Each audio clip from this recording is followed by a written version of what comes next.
জামায়াতে ইসলামী ক্ষমতায় এলে নারীরা তাদের যোগ্যতা এবং যথাযথ সম্মান নিয়ে কাজ করবে।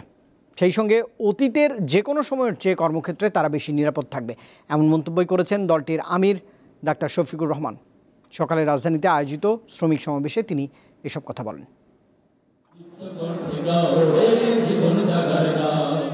আন্তর্জাতিক শ্রমিক দিবস উপলক্ষে রাজধানীর পুরানা পল্টন মোড়ে শ্রমিক সমাবেশের আয়োজন করে জামায়াতে ইসলামীর অঙ্গ সংগঠন বাংলাদেশ শ্রমিক কল্যাণ ফেডারেশন।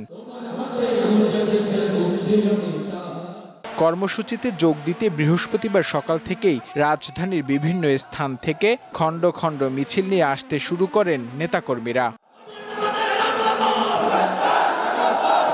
সমাবেশে অংশ নেন বাংলাদেশ জামায়াতে ইসলামীর কেন্দ্রীয় নেতারা। এ সময় শ্রমিকের ন্যায্য দাবির বিষয়টি তুলে ধরেন তারা। ৩৬৫ দিনের মধ্যে শুধুমাত্র একটা দিনে শ্রমিকদের জন্য সম্মান, মর্যাদা আর অধিকারের কথা বলে শ্রমিকদের সাথে বিশ্বাসঘাতকতা করা হয়েছে।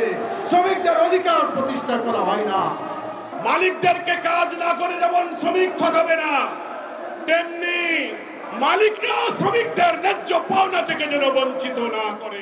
প্রধান অতিথির বক্তব্যে জামায়াতের আমির কথা বলেন নারীর ক্ষমতায়ন ও নিরাপত্তা নিয়ে। পুরুষদের পাশাপাশি এখন আমাদের নারীরাও কাজ করেন, মায়েরা, বোনেরা, কন্যারা কাজ করেন। আমাদের প্রতিপক্ষ আমাদের বিরুদ্ধে অপবাদ ছড়ায়, জামায়াতে ইসলামী ক্ষমতায় গেলে মহিলাদের আর কোনো কাজ করতে দেবে না, ঘর থেকে বের হতে দেবে না।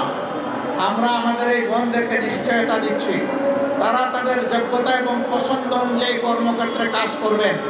এখন তাদের কোনো সম্মান নাই, তাদের কোনো মর্যাদা নাই এবং তাদের কোনো নিরাপত্তা নাই। সেই রাষ্ট্রে ইনশাআল্লাহ তাদের মর্যাদাও আমরা কায়েম করব, তাদের নিরাপত্তাও নিশ্চিত করা হবে ইনশাআল্লাহ। শ্রমিকদের অমানবিক জীবনের ইতি টানতে ইসলামী শাসন প্রয়োজন বলেও উল্লেখ করেন দলটির এই শীর্ষ নেতা। বাংলাদেশ শ্রমিক কল্যাণ ফেডারেশন। নূর আলম, দীপ্ত সংবাদ, ঢাকা।